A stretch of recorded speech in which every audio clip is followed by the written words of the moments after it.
Você já ouviu falar da trupe Lilliput, também conhecidos como os 7 Anões de Auschwitz? A história dessa família começa com o casamento realizado entre Shimshon Isaacowitz e Brana Frutcher, que a partir do ano de 1886 começaram a ter filhos. A primeira filha foi uma menina batizada como Rosika, e na sequência vieram Francisca, em 1889, Mansi e Judá, sendo que esses 2 últimos morreram no primeiro ano de vida. Em 1901, Brana morreu de tuberculose aos 33 anos de idade, e logo em seguida, Shimshon casou-se novamente. A noiva era Batia Berta Rus, que tinha 18 anos, sendo apenas 2 anos mais velha que Rosika. Em 1903, nasceu Avram, primeiro filho do novo casal. Em 1905, Frida. Em 1907, Sara. Em 1909, nasceu Miki. Em 1911, Lea. Em 1914, Elizabeth.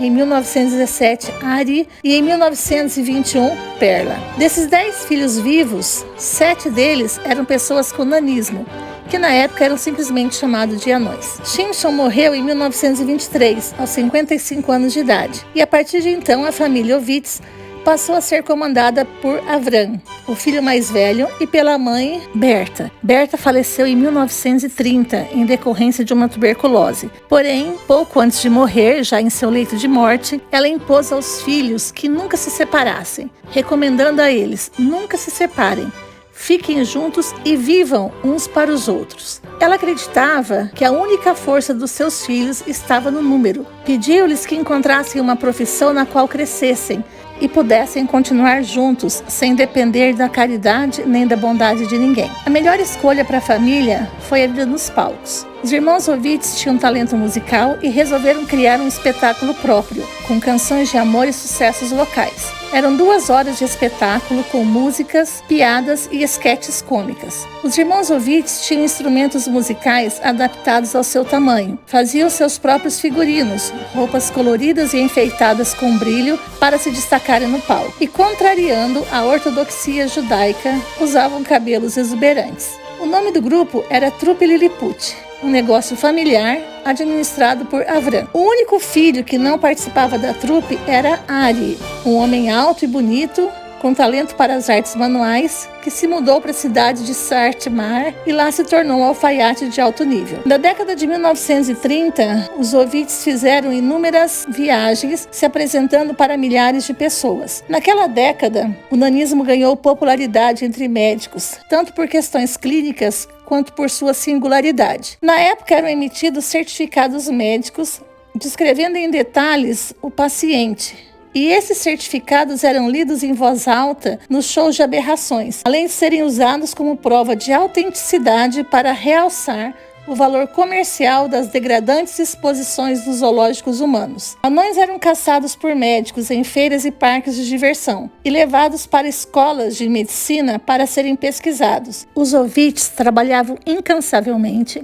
eram cuidadosos com o dinheiro, investiam em ouro e joias que tratavam de esconder. Na metade da década de 1930, os Ovitz compraram um carro para poderem se locomover. O motorista era Iso, marido de Frida. O carro dos Ovitz era o único da região e os habitantes da aldeia de Rosavleia brigavam pelo privilégio de lavar e polir o carro. Fazendo suas viagens e shows, os Ovitz não estavam conscientes do que estava acontecendo com os judeus em vários países da Europa, desde que Hitler havia chegado ao poder em 1933. E nem mesmo o início da Segunda Guerra os fez despertar para a realidade do mundo na época. Em 1940, a região da Transilvânia, que estava sob domínio romeno, foi devolvida à Hungria, e o novo governo era alinhado à Alemanha de Hitler, e na sequência implementou medidas antijudaicas. Apesar disso, a família Ovitz foi a Budapeste e conseguiu uma carteira de identidade oficial, em que o termo judeu não constava, e com isso puderam continuar suas viagens e shows, e assim permaneceram por quase 4 anos, disfarçando sua origem judaica. Com a Operação Margarita I, em 1944, a Alemanha invadiu e anexou a Hungria aos seus domínios, e o novo governo fascista da Hungria mostrou-se ansioso por livrar a Hungria dos judeus. Em 15 de abril de 1944,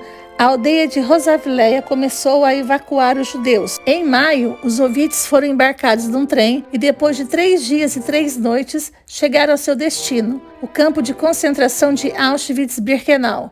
Era dia 19 de maio de 1944. A família de 12 pessoas foi cercada por homens da SS, enquanto um dos soldados foi avisar o Dr. Josef Mengele da chegada do estranho grupo.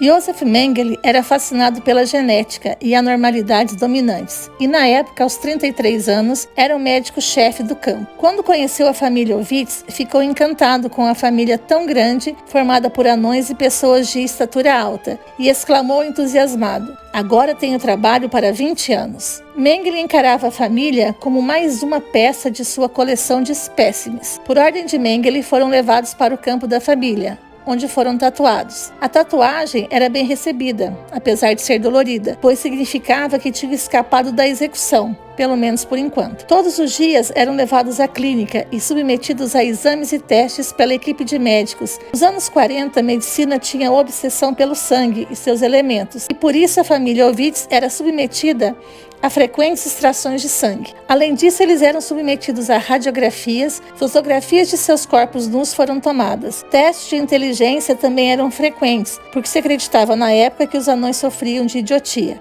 A família Ovitz foi obrigada a fazer apresentações artísticas para Mengele e demais soldados e oficiais do campo. Em 27 de janeiro de 1945, as primeiras tropas do Exército Vermelho entraram em Birkenau. Havia 5.800 prisioneiros, dentre eles a trupe Lilliput. A família Lilliput sobreviveu à guerra, mas somente 7 meses depois é que eles estavam completamente livres e puderam voltar para casa em Rosavileia. Lá encontraram a casa arrombada, saqueada, porém tiveram sorte. Um vaso cheio de ouro e joias que haviam enterrado se encontrava intacto. Depois de algum tempo, eles se mudaram para a cidade de Seiget e em 1947 foram para a Bélgica. Em 1949, tomaram um navio no porto de Marsella rumo a Haifa. Em 4 de agosto de 1949, relançaram sua carreira no palco do Teatro Armon, em Haifa. Em 1955, encerraram suas apresentações nos palcos e passaram a promover filmes, operando 2 cinemas.